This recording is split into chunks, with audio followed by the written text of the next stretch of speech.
When it rains, it pours.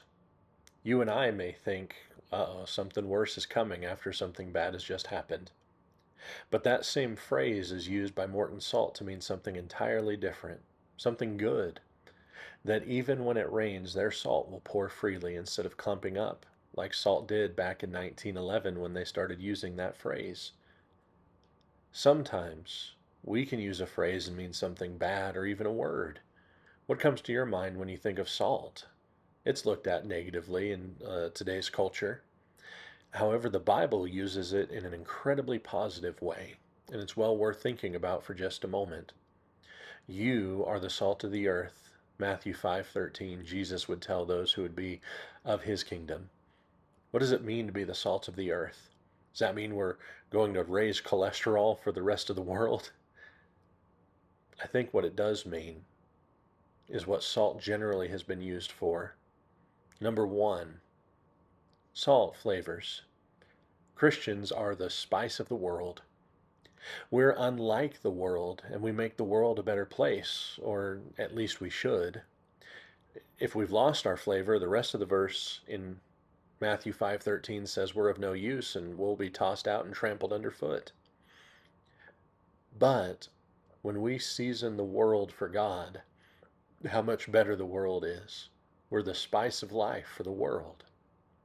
Not only does salt flavor and enhance the flavor of things, salt also preserves. Long before fridges, long before freezers, and even still used today, we will salt various things to help them to last longer. Christians not only have an opportunity to enhance the world by being different than the world and seasoning up the world, we have the blessing of preserving where we're around, what we're around. We hold on to God's unchanging word. We teach the unchanging gospel. And like God, we should desire that all men would be saved and come to a knowledge of the truth, that they would be preserved. Salt not only flavors, salt not only preserves, but salt also softens. Sometimes we use it to melt ice on roads. Other times we'll use it to melt ice for ice cream. Properly applying salt to a steak can make that tough cut of meat incredibly tender. As God's people, we have the opportunity to have a softening effect on the world. Proverbs 15 and verse 1 says, a soft answer turns away wrath. In Philippians chapter 4 and verse 5, Paul says, let your reasonableness, or your translation may say gentleness, be known to everyone. The Lord is at hand. When it rains, it pours. It can be a good thing, just like salt can be a good thing when applied properly.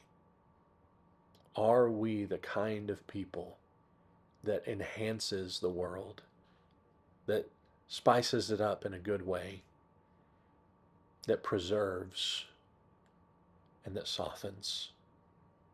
I hope so. Remember, God loves you, and we do too.